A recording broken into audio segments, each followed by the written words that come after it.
Johnnie Jones Sr. was born in Laurel Hill, Louisiana on November 30th, 1919. After completing the 6th grade, he worked in Mississippi. He was sent to live in Scotlandville, Louisiana to begin his high school education at Southern University Demonstration School, now Southern University Laboratory School. He went on to Southern University in Baton Rouge until he was drafted into the Army to serve in World War II. It would take hours to discuss all of his accomplishments, but I was able to talk to him about some of the highlights.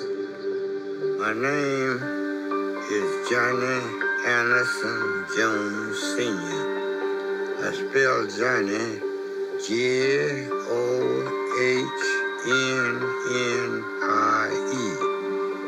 But everybody thought that I was going to be a preacher. But my mother always said, she said, oh no, he's going to be a lawyer. 1953's Baton Rouge bus boycott was a turning point in the civil rights movement. It opened the door for the Montgomery boycotts and Rosa Parks' bold stand. It also introduced the world to lawyer Johnnie Jones, pushing him to national notoriety as the attorney for the Baton Rouge bus boycott. He was chosen by Pastor T.J. Jemison just 15 days after graduating from Southern University's law school. Now, months shy of turning 100 years old, he went from picking cotton in rural Louisiana to impacting the world.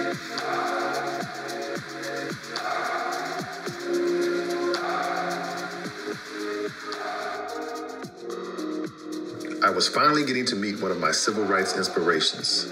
After years of documenting Black excellence in history on social media, it was an honor to meet such a legend. At almost 100, he's the epitome of reaching for higher. But first, I had to fix his lights.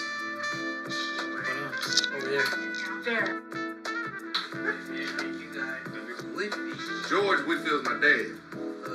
He was the dean of fine arts and drama at Southern University. I'm better looking than him. But no.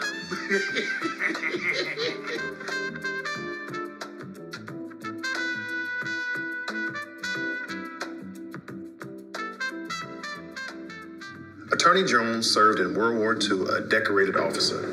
He was the first Black soldier to become a warrant officer in the Army. He proudly served his country on D-Day at Normandy in the Battle of the Bulge. And his stories of the battles against the Nazis and racism from his own countrymen are riveting.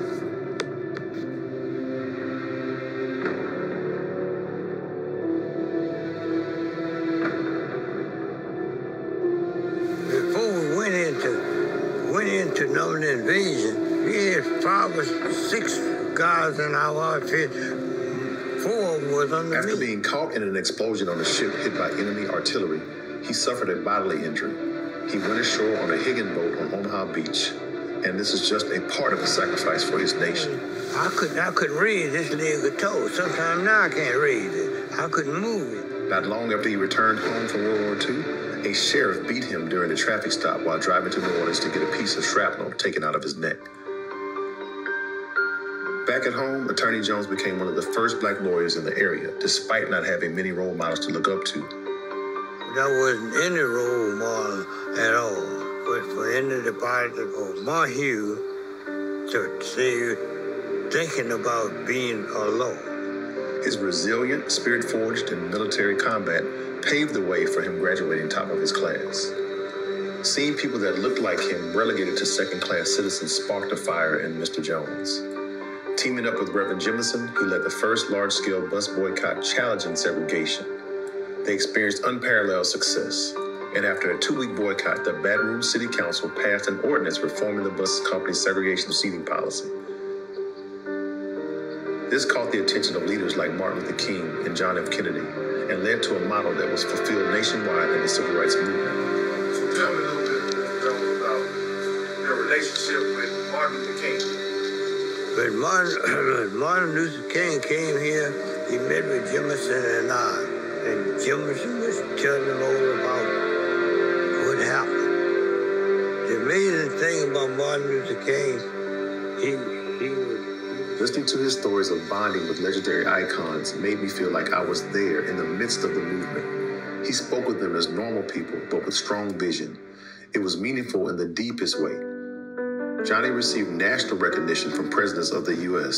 Small in stature, President Eisenhower said he had the body of a boy with the mind of a man. Oh, yeah. Oh. What about Kennedy? Did you President Kennedy?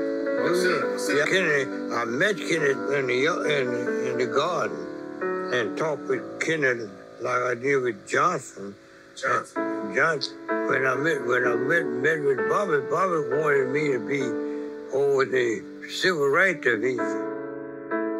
Mr. Jones survived 3 assassination attempts by car bombing. The fact that he survived is beyond amazing. They said your car was bombed by the KKK. Yeah, I had 2 cars to be bombed. Somebody set one on the cars while I was speaking at Southern University.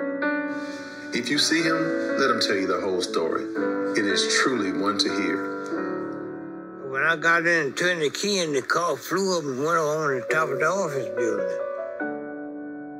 He represents the brightest that humanity has to offer and lets me know that I can strive and achieve more.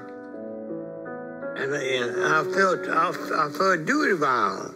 And you know, when you have to do, you put forth extra effort, you know, to learn and to maintain. And I know that. Mr. Jones, it was an honor to spend the day with you. Have a very happy birthday, young man.